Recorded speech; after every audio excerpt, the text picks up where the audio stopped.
Enjoy the sounds of me trying to put my bloody...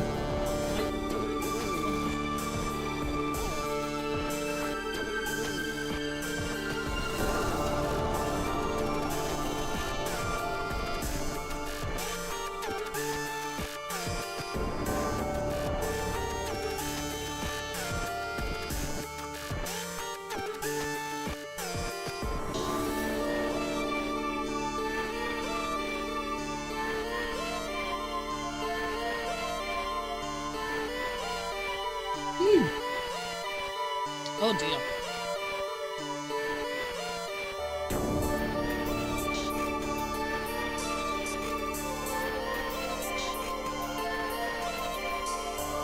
Okay, there we go. You can't see it, but it's a struggle. Oh dear. Hello, welcome everybody to Thursday Night Metal Gear here on the Nick RP stream. Yeah, the arm for my mic decided to come off its stand. So I just had to try and reattach that back on. And yeah, that was annoying. Yeah, really annoying. But we're good. We can get started, I think. Yeah, let's do that. Let's get started. Woo.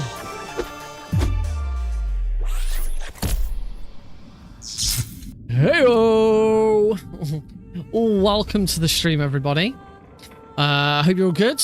Hope you're all having you've all been having a lovely week. I'm good. Okay. That's an interesting way of saying hello, Rydenswig. Welcome, buddy. Just gonna adjust my camera a little further. I'm just gonna add a little bit of extra color. I'm looking a little bit pale. That looks better. There we go. Very slight tweak. Oh, my headset's very loud. That's better. In fact, I'm going to turn the gain volume down just two notches. That'll do. 2 notches. Hello Tom. Hello Rorschach. Hello Ranswig. Hello Remy the Tanuki. Hello Cosmic. Oh, Cosmics. Oh, what's going on there? What's going on there? I'm logged in. Let me see if something, because the stuff works. Oh, Sword Bison. Hey, dude. Good to see you. Right, where's my action queue? Yes, I have a pending action queue. What's going on? Why are you not? It's just cute. It's just cute. How old is my wife? 34. Yes, that's right. 34 because I'm 36 this year. Why does that not want to push through? It's just cute. It's just cute. High-tech special forces unit Fox. It just doesn't want to push through. Come on. And one that I was the commander of. So they're still around. There are 6 members of Foxhound involved in this terrorist activity. Pause and resume? Nope. Oh. With his powerful psychic abilities. Sniper Wolf. Now it's just disappeared. Oh no, something else disappeared. It looks like StreamerBot's just having a bit of an issue with doing stuff. She does. I'm pretty sure she's heard of N-Dubs. I can tell you that she's not an N-Dubs fan. For some reason, StreamerBot is just having a delay in pushing stuff through. I think it's like got something to do with like the number of API calls that it can make. I don't know exactly. There we go. Something happened to me last Thursday when I was driving home. It pushed it through and did it when it was ready. Orange object in the sky to the east. Well, I'm good. Good, yeah. Things are super busy at the moment, which is always good. It's always good to have things to do and stay on top of shit. I've got very busy June coming up. Oh, thank you. I want to sit a bit further forwards. I think my camera's a bit. That's better. I think that's better. I might have pushed that a little too far. That'll do. No, there's not going to be any world records on this tonight. In fact, I'm just going to hit F1 to load my save that's already got all of my settings sorted. Yeah, I've talked about this a little bit before, but I will go over it again. I've got a very busy June coming up. In fact, my June was being set to be so busy, I've actually had to cancel a work event to fit it all in. I've actually dropped out of a work event specifically so I can speed run. Which is kind of crazy. I had to do it. I only just realized today that I double booked. So the first Wednesday, Thursday of June, I was originally off to Wales. I'd completely forgotten about it. I was supposed to be going to Wales for 2 days to help out with my company's golf tournament. They hold a charity golf tournament every year to, with their clients and stuff like that. And it was the first time I was going to go and help out with it. I've not done one before.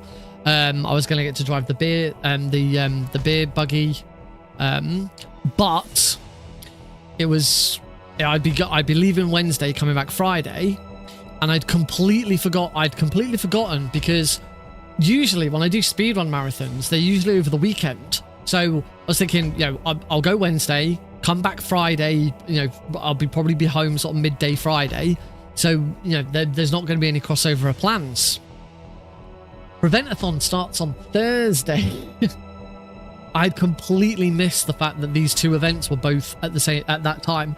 So Thursday night, I'm supposed to be at a dinner with the golf tournament, but at the same time, Preventathon starts using my tech that I want to be there for to make sure if anything's broken I can fix it, and I've got a run of Klonoa too.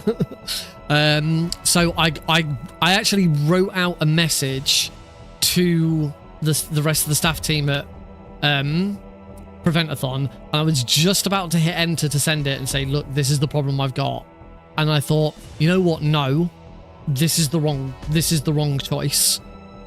And I quickly pinged my line manager. She's the events coordinator, so she organizes it. Quickly pinged my line manager, said, have you got a minute?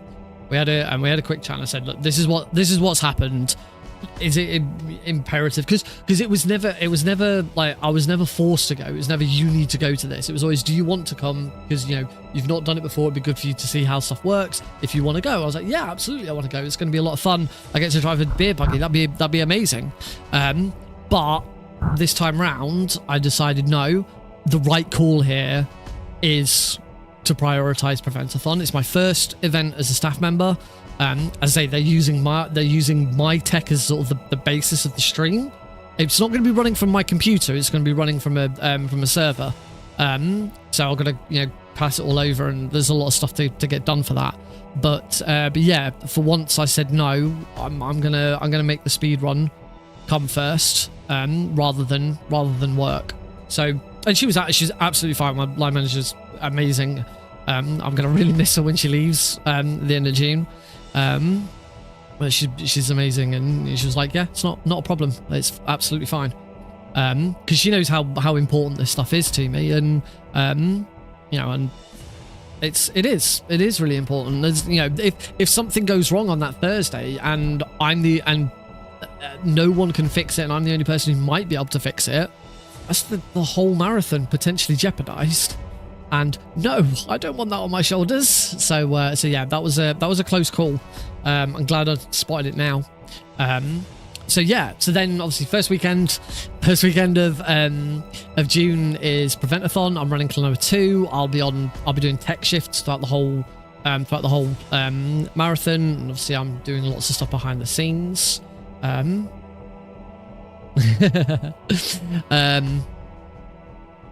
Then the following weekend is Speed Remiser, where I'm going to be running Jade Cocoon. I'm also going to be running Metal Gear Solid 3 because my student has pulled out, so they've offered me the chance to just showcase it instead. So we'll do a little bit of this is the last week we're going to do Twin Snakes. From next week we're just going to jump back onto MGS3 for a couple of streams just to make sure that it'll be fine. Like, it's one of my most frequent speedruns. I know what I'm doing with it, but it's always good just to do a little bit of practice beforehand. So that's Speed Remiser. And then the final weekend of June, I'm off to Italy for a week because I've got my future leaders training program with work. International training opportunity came up. I applied and I got through. I have learned today that the success of getting in isn't quite as good as it originally was. Usually, every year they've done it so far, only 2 people have been able to go. And this year, when they advertised it again and said this is what's happening, they talked again about the fact that it's only 2 people. In fact, I'm pretty sure when I got my email to say yes, you're in, it said you've got one of the 2 places. Turns out there's actually 4 of us going, not 2 of us. I don't know. I don't know why. I don't know what the reason for it is, or like I can only assume like another country because it's international. There's lots of different countries. Sorry, I've just noticed my hair is like horrible. I've just got this one hair. Look at this hair that just won't. It just wants to go down. Go away, hair. There we go. I'll stick it up there, out the way. Yeah. So there's going to be other countries there as well doing it. So yeah, I don't know if like one of the other countries has dropped out, so more places have opened up, so we're sending 4 now. But yeah, that's going to be really exciting. I get back on the last Saturday of June, and then on the Sunday, I might have 2 runs in License-a-thon because I've also submitted to them. My official title is I am the Retail Communications Coordinator.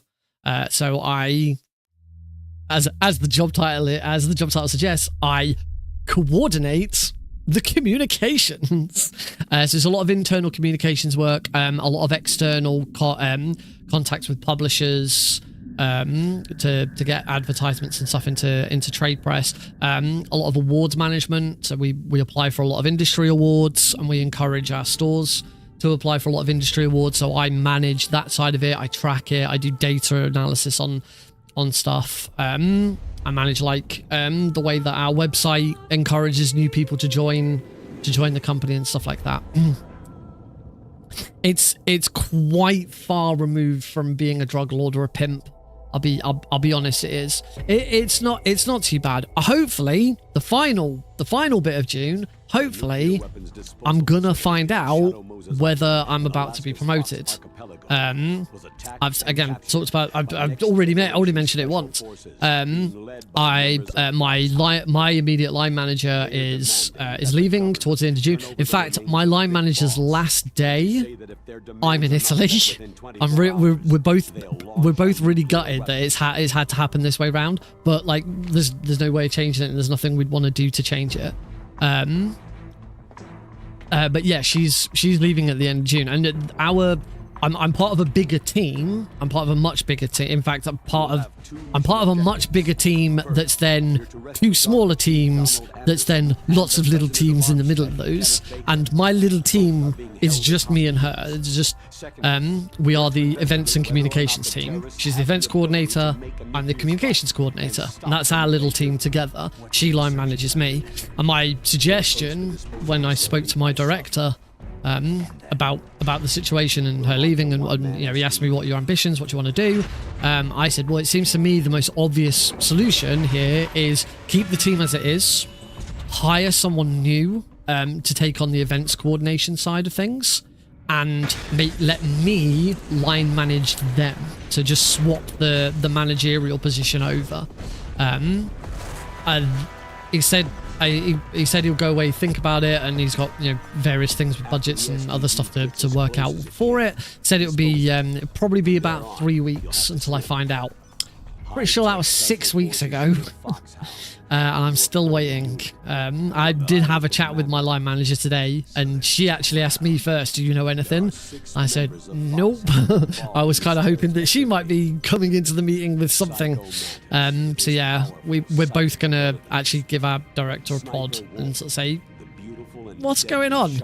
Because she leaves in a month and a half, and if there's going to be any handover, any training or anything that she needs to, you know, get me prepared for, this is the time we've got left. And I'm on holiday at the end of May. So I got a week off.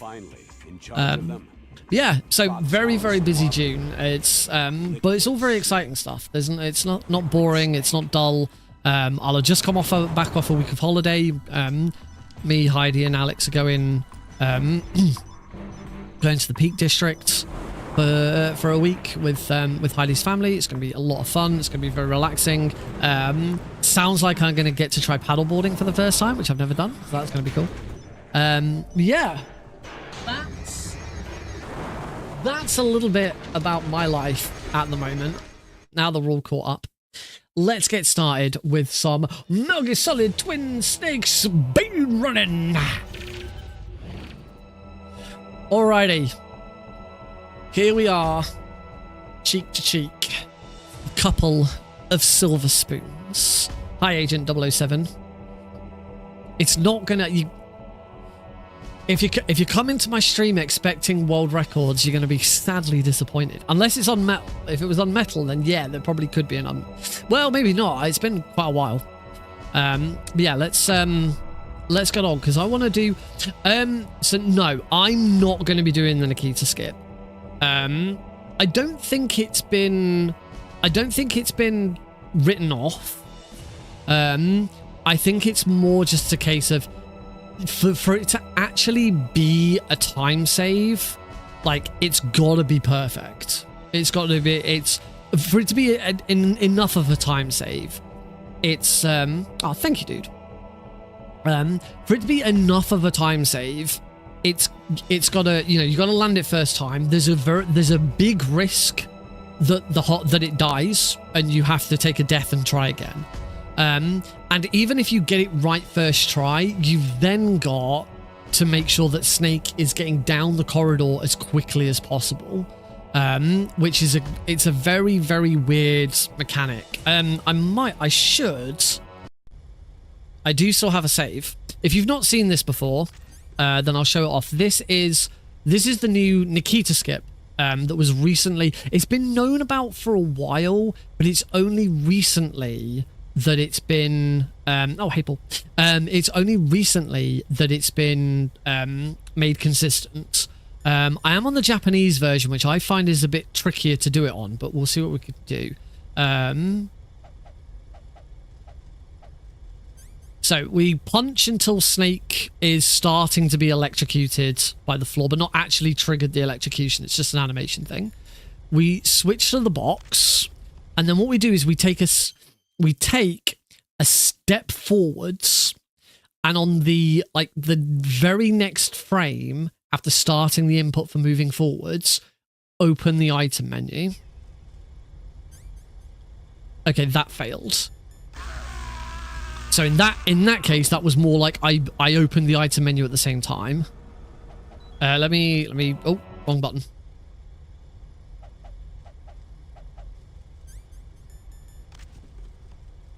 There we go. You know it'll work because when you open the item menu, you can hear Snake screaming. So then what we do is we unequip the box, and this puts Snake in this position where he's now he's now, you know, glitched out. And we just move down here, keep moving, very, very sort of light taps on the analog stick, and there we go. And that's it. That's the Nikita skip. So by doing it with that trick, you don't need to go and grab the Nikita from B1. You can just go straight down to B2. We don't have to fire the Nikita down the corridor and then, you know, go and hit the electric panel. wait for the animation of the electric panel and all of that. The problem with it is, the only other time save, which is again very minimal, is for some reason there'll be something to do with the story flags and the way that it works. For some reason, after you do it, so you do this, you go through the game as normal, and then you get captured, you go to prison. On your way out of prison, as you're heading back towards the communication towers, you pass through the canyon. Now, in the original PlayStation 1 version, the canyon was the same as it was every other time. You go through the minefield, and that's fine. On Twin Snakes, they added guards to that canyon journey. For some reason, if you do the Nikita skip, those guards don't appear. The canyon reverts back to its I believe it would be its state upon destroying the tank. No idea why. I say there must be some sort of story flag that causes it. That's the only other time set. But apparently, even on extreme, that time save is only a couple of seconds because it doesn't take long to get through that room anyway. The downsides, of course, of doing it are you got to get it right first try. Because there's a very good. The problem is if you get electrocuted and you've still got the cardboard box equipped, then then you lose the cardboard box and you need to take a death. You have to get the cardboard box, so you need to do a slight bit of extra work in the armory after defeating Ocelot to get the cardboard box. You don't have the Nikita for the ninja fight, so you can't do a Nikita kick. So you, when you do the ninja fight, you equip. You quick equip the Nikita as Snake kicks because it increases his kick damage, because the Nikita does more damage if it's equipped as a melee weapon, and it kind of tricks the game into thinking you've got the Nikita equipped as you're kicking. I think that's it. I think that's the. I don't think there's anything else we're using the Nikita for. I think the thing that people were kind of hoping for was that some other trick using the cardboard box would be found. Because we don't collect them traditionally in Twin Snakes speedrunning, we don't use the cardboard box. We don't collect it, don't use it. It has no use. So I think what people were thinking of was, okay, now that we've got the cardboard box, see if we can actually use it and make something out of it. And nothing's been found. So as a result, I believe the time save for doing the Nikita skip, as long as it has to be perfect. You saw how slowly I kind of moved down the corridor. It can be done quicker, but it's very, very precise controls to get a really fast movement down the corridor. It seems it's only going to be probably somewhere between 5 and 10 seconds. And the problem is for most runners, the chance of it going wrong, the risk you take doing it is not going to be worth the risk you take doing it, and the fact that it's going to be very difficult to get it really optimized is not worth the time save that it's going to have. Nikita kick working well. I don't know. I've never held a Nikita missile launcher. You can probably imagine. Cause the same glitch in Com Tower B, but the death trigger still occurs. You say same trigger. When you say same glitch in Com Tower B, what do you mean?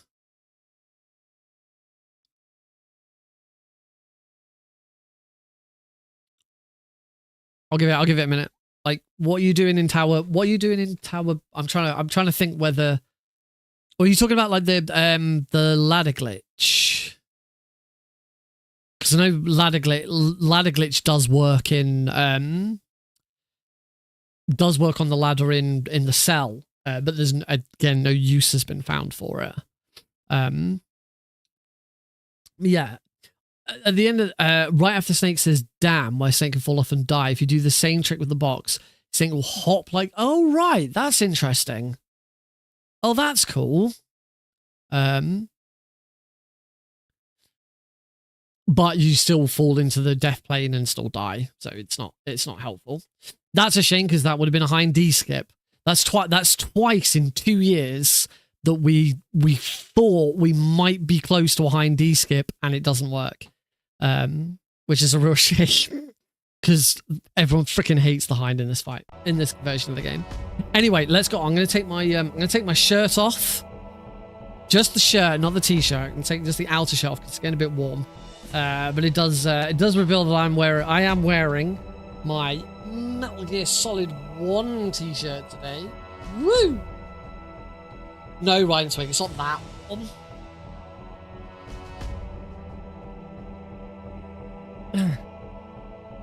Oh, yes. Metal Gear Solid 1. I can't remember how I got this t-shirt.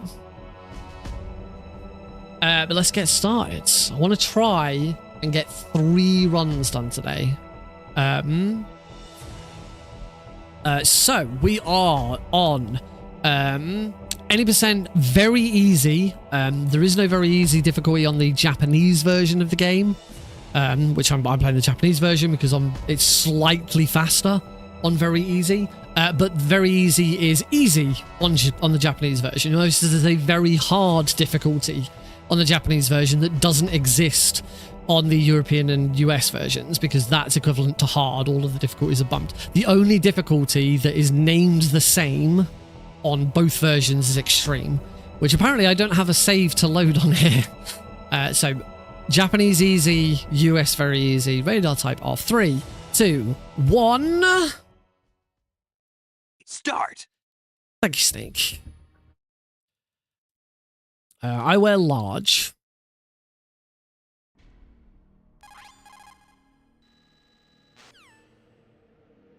Off we go. So, grab the M9. Hippie hop on over the wall.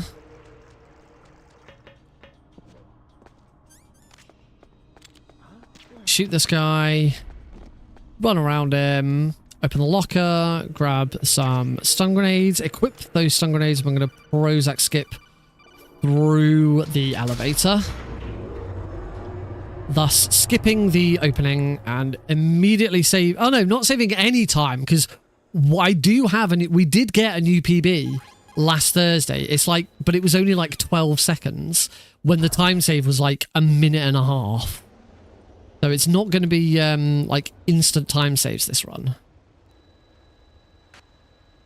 Yes, there is a tutorial bit like here. That doesn't play if you have the radar off. Grab these chaff grenades. Get back to my M9. Whoops. Shoot the guard and inside. Yeah, I would have thought UK and US shirt sizes are different.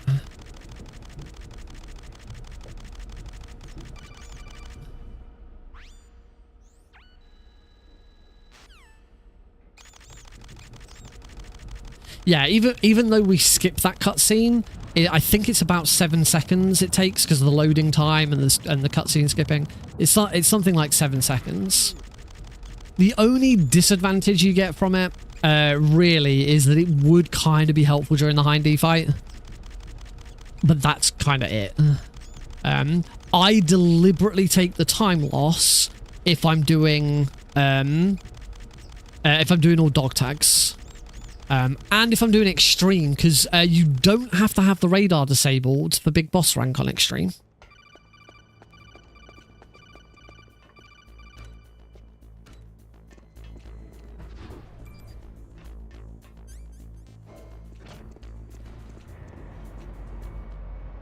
Also, I did recently come up with an idea of how I can finally get my first big boss rank, because it's unfortunately a well-known fact at this point. I have never gotten Big Boss / Foxhound rank in any Metal Gear game ever. I've never done it.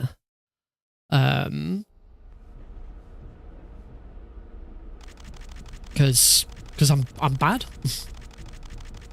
I'm bad at the games. Never achieved it.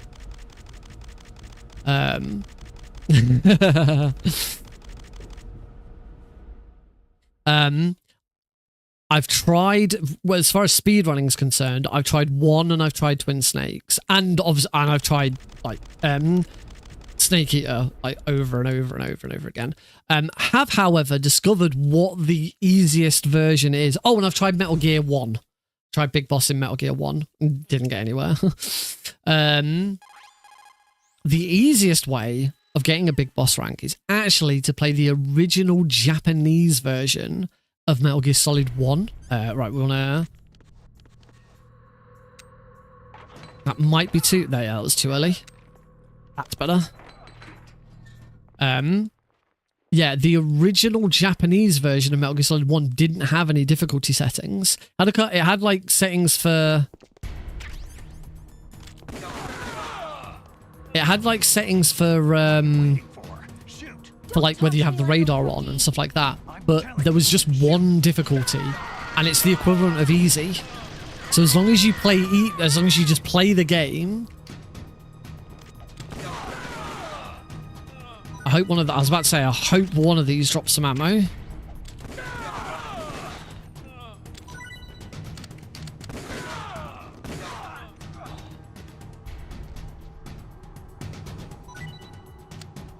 This is why we played the Japanese version of Twin Snakes, by the way.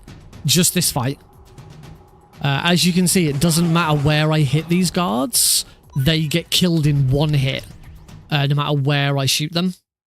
That's the reason for the Japanese version. On the US version, on very easy, you still have to headshot them to kill them in one. It will take 3 body shots to kill them.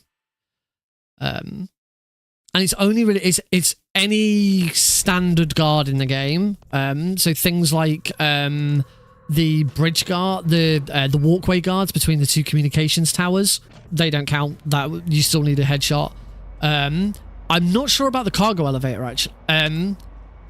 No, the cargo elevator doesn't count. That's still 3 shots. I don't know about the 4 horsemen.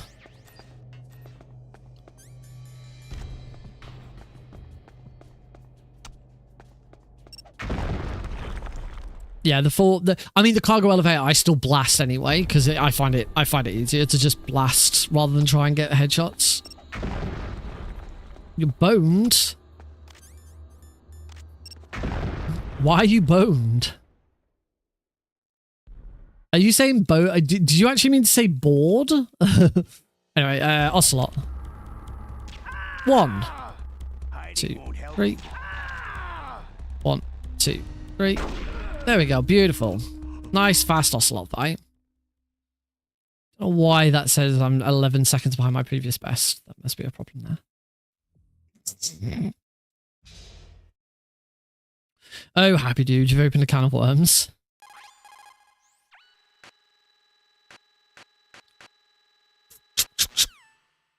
Right, it's cool. Merrill. 148.15.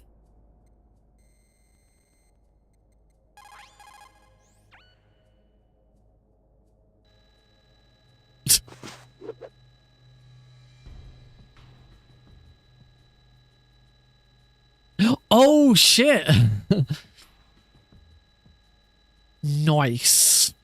7:30 a.m. run on Monday, and if I recall from what you were telling me the other night, you're not staying at the...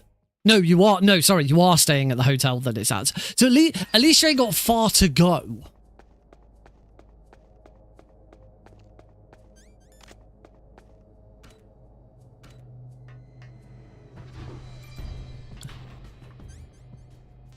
When I did a SGDQ, I had a freaking night shift. All right, laser roll.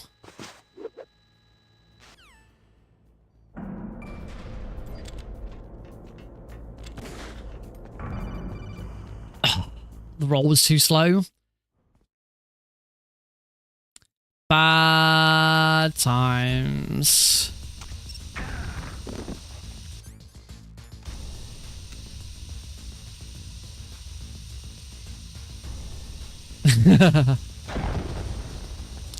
Yeah, this wasn't my run. I had I think it was the Friday of SGDQ 23.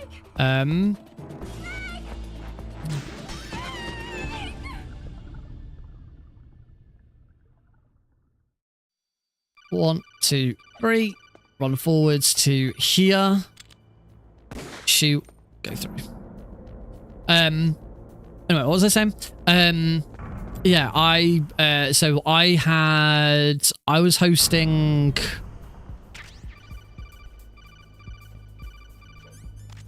I was hosting the Crash Bandicoot trilogy at like 2 a.m. And then I was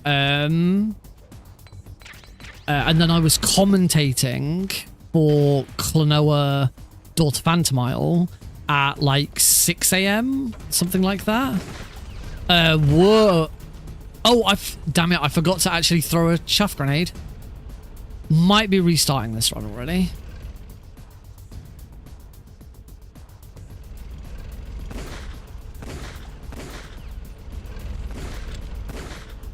Yeah, screw it. Screw it. Restart. All right. 3, 2, 1, go. Start. Yeah. Yeah, it was something like 6, 7 a.m. that I then had, and I wasn't staying in the hotel. At the Hilton. I was actually it was a good sort of half an hour, depending on what time the the trains work, because there's a tram system in Minnesota. There was I'm not thinking. Yeah, it was about I think it was about a 30-40 minute journey. So there wasn't any point in me going back to my hotel and then coming back again. So I then stayed overnight. So if I recall correctly, like Heidi and I had dinner at like 6 p.m. We went back to our hotel. I slept until about 11. So I think I must have got like 3 hours of sleep in until about 11, and then got up, went back to GDQ, okay, and did that shift. I ended up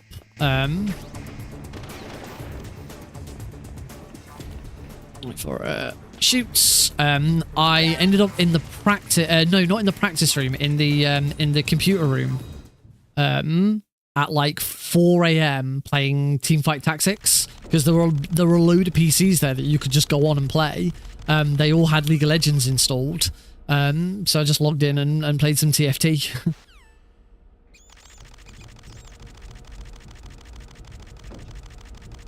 Because at that time in the morning, nobody I knew was about. I remember asking on Discord, in the event Discord beforehand, like, is it frowned upon about like sleeping around the hotel? Because I've got this situation and I've got like a 4-hour in between. There's no point in me going back, and everyone's like, no, you are not allowed to sleep just like in the hotel lobby or something like that. You will get asked to leave. Like, okay, I guess I'm gonna just try and pull an all-nighter.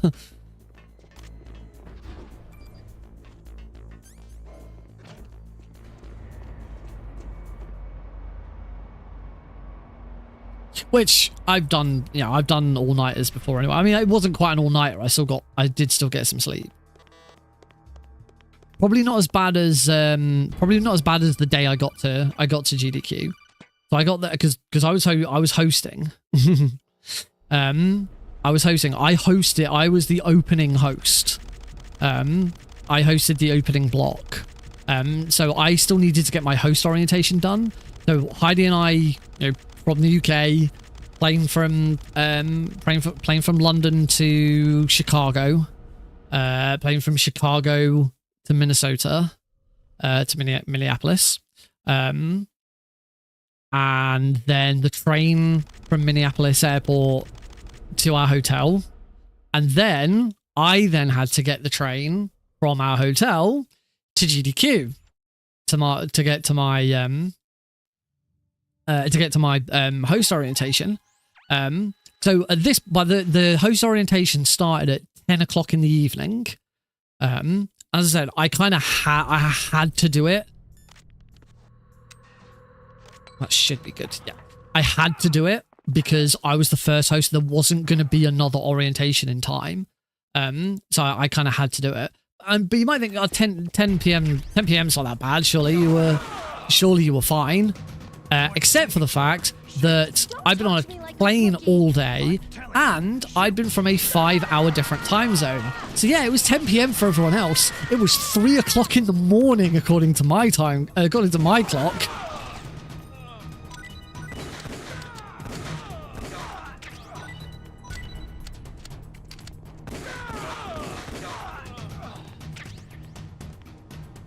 Oh, not quite over enough. It was a bit slow.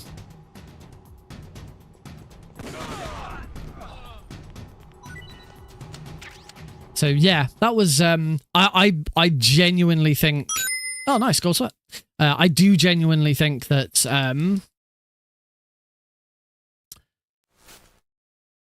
that my opening was my first day was more harsh. I was so tired.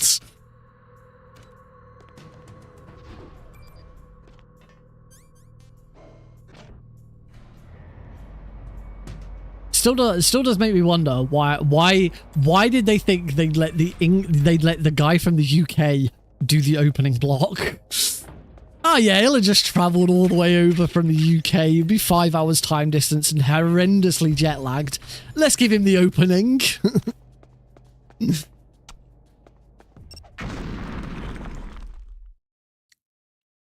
Wouldn't have it any other way. It's amazing.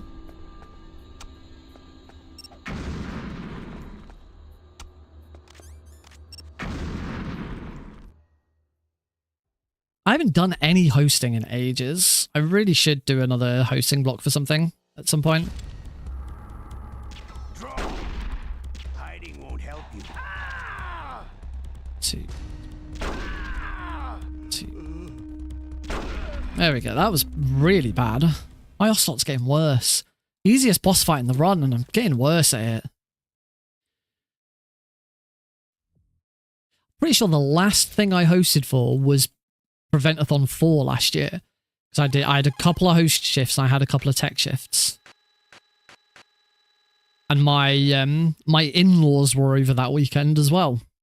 But all of my shifts were like 1 a.m. So they were already in bed. But of course, they were guests in my house. So where did they sleep? In that bed right there. So I had my mini PC set up in my dining room downstairs. We've got a TV in the dining room. I set it up downstairs. I also set it up in the living room as well. I had my work laptop so that I could have another screen. Oh, it was a bit awkward, but it worked. And I'm now on staff because I enjoyed it so much and I thought it was so impressive that I wanted to join them.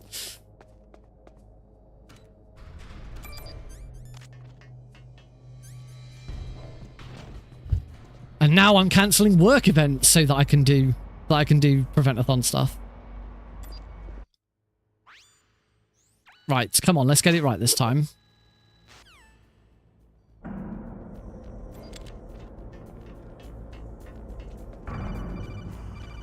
Yeah, that's better.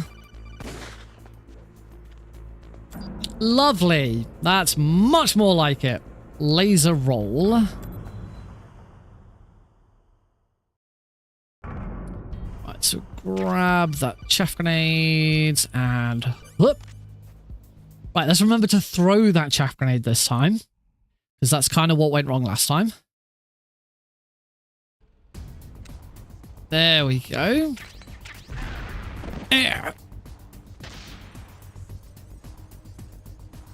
All right, come on, let's have a nice smooth tank fight. 1, 2,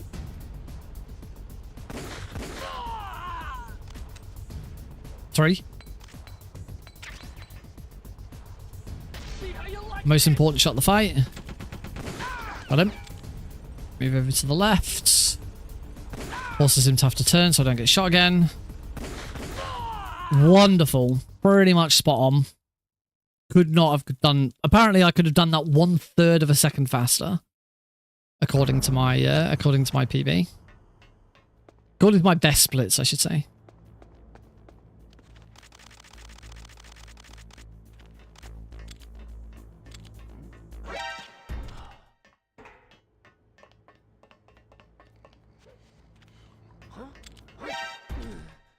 Really don't know what it is about that guard, that first guard. I cannot get Snake to keep his gun up.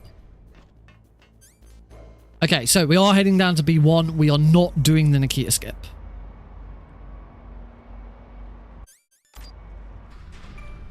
Swap to the SOCOM. Grab stun grenades, Nikita, and back in the elevator. Down we go.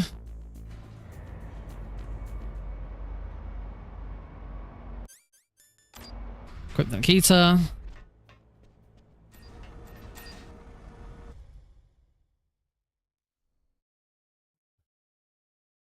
Codec call.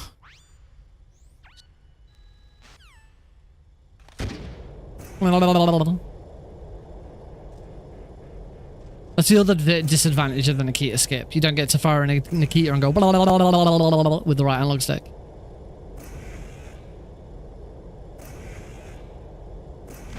And if you can't do that, you kind of have to ask the question, why are you even speedrunning?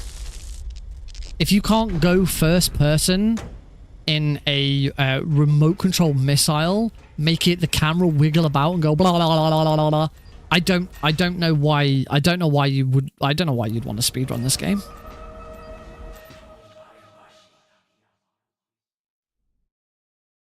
All right, let's fight the ninja. We're fighting the ninja, everybody. Standard ninja fight. We keep him in phase 1 as long as we need to. Switch to the Nikita whenever we kick. I am very low on ammo.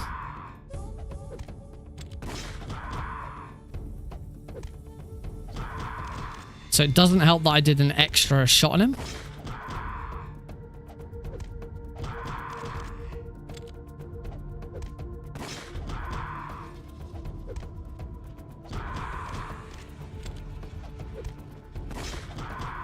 That's not SOCOM ammo.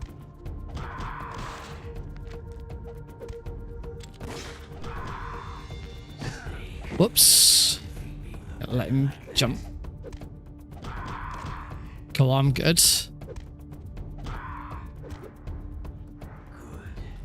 Little awkward, but we're okay. Trying to think if I'm going to need my SOCOM again before I might get... I'm pretty sure this SOCOM ammo... I don't know. I'm just going to get... I'm going to get extra ammo. Let's play this safe. Let's not be dumb.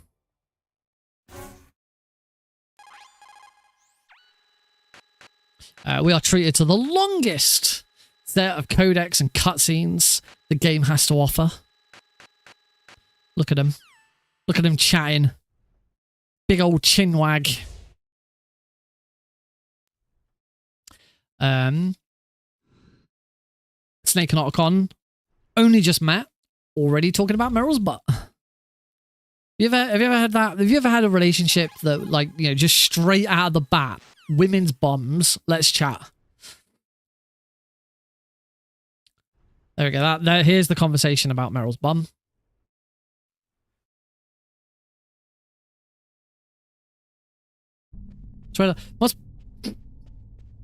Is it weird me saying bum because for any Americans?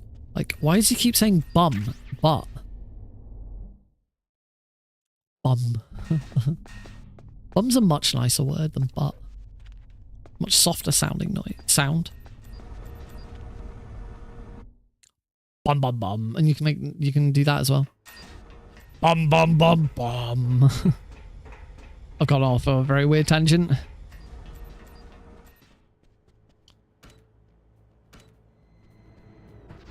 Bing.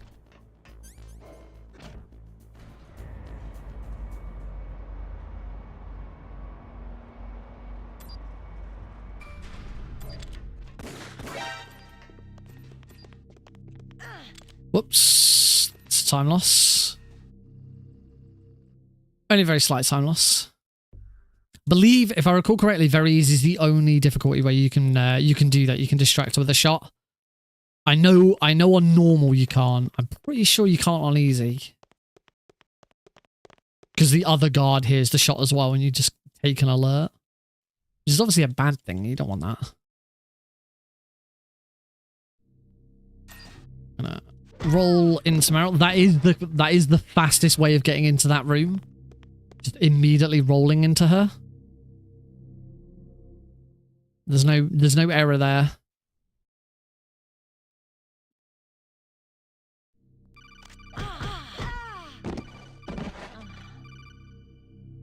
Then kick it to the ground. Yay! Oh yeah, that was weird, wasn't it? Where channel points just stopped being earned. Right, let's get this first shot up. Might not be. That might not be it. No, that was not it. Punch.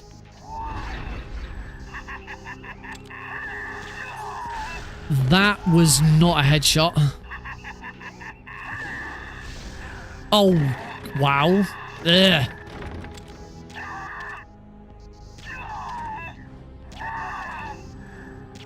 Oh.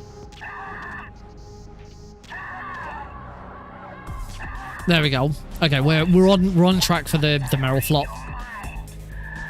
That's weird that have you got something on Firefox that's some sort of like, I don't know, ad blocker or cookie blocker or something? Because I wonder if like Twitch wasn't able to track your watching. That's the only thing I can think of.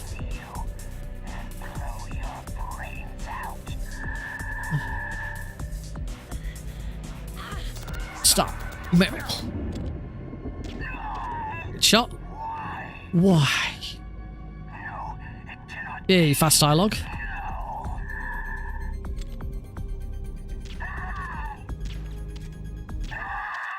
Oh, not too bad a finish, but a bad start. I don't know. Unless Twitch have changed something so that it... Because I know Twitch claims that it can recognize ad blockers and still play ads. I was doing a little bit of research into Twitch ads.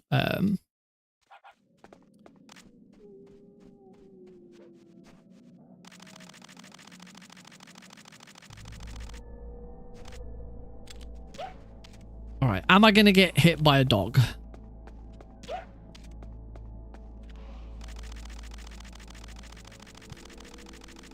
Which I haven't done any prediction. I did a whole new setup of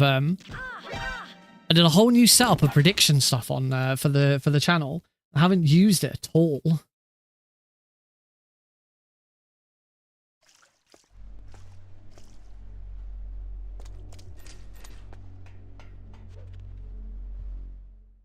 So quick, you got 1 minute. You got 1 minute. Will I get hit by a dog? Option 1 is yes. Option 2 is no. If you're on Twitch, get your predictions in now.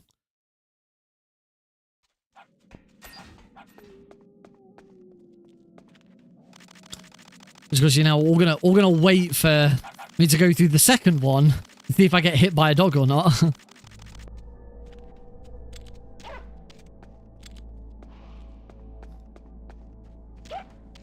That's two journeys through and I haven't been hit by a dog yet. There's still 1 more journey to go.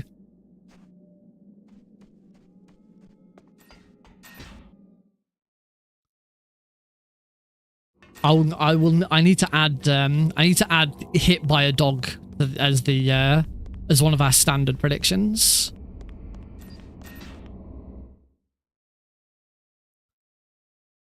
Right, I believe time's up. We've got 100% on yes. We only have 1 more journey yet. So grab the PSG-1T. head back and check out whether I'm going to get hit by a dog. Also, I'm pretty sure now I did not need to pick up that extra SOCOM ammo. Ooh, gold split. Lovely. Right, last one.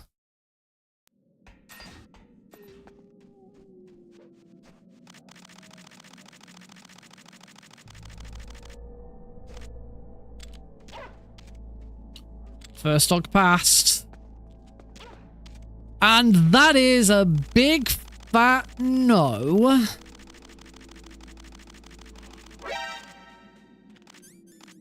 Nick has not been hit by a dog.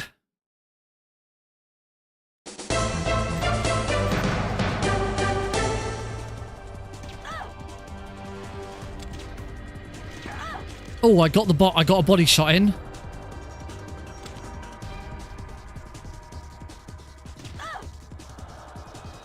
Oh, she's staying still. Oh, that was a nice, fast Sniper Wolf one.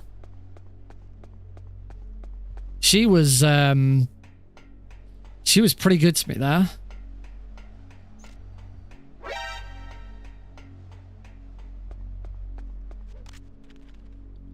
I completely forgot about doing predictions again. Did this whole new setup on my Stream Deck so I can do like custom predictions. I haven't been using it at all.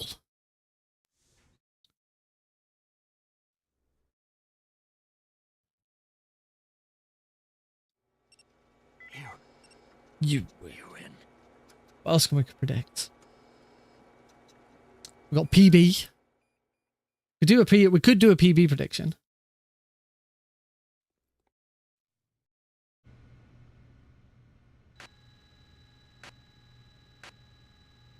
I don't remember what my max time is.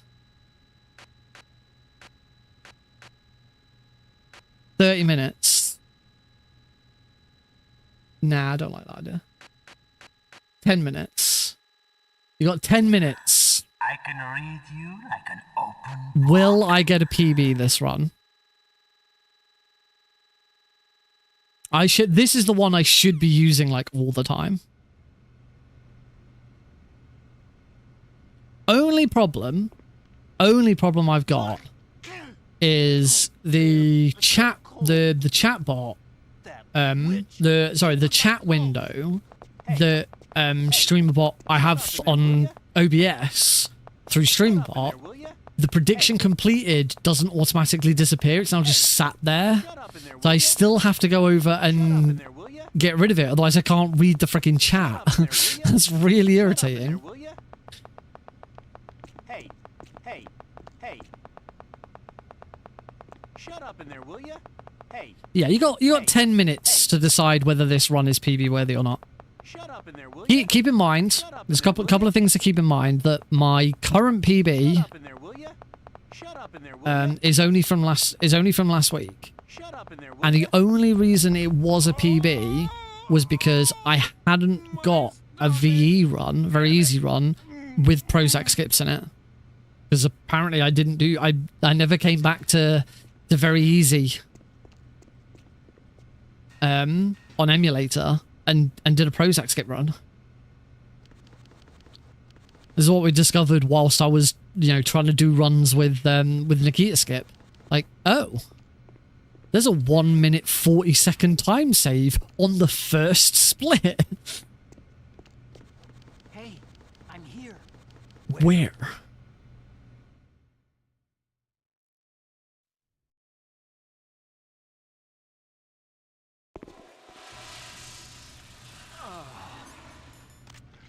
That's better. Drop the ketchup. Handkerchief. Off we go. Now, I'm pretty sure my PB doesn't have a successful prison roll in it. Pretty sure I messed it up.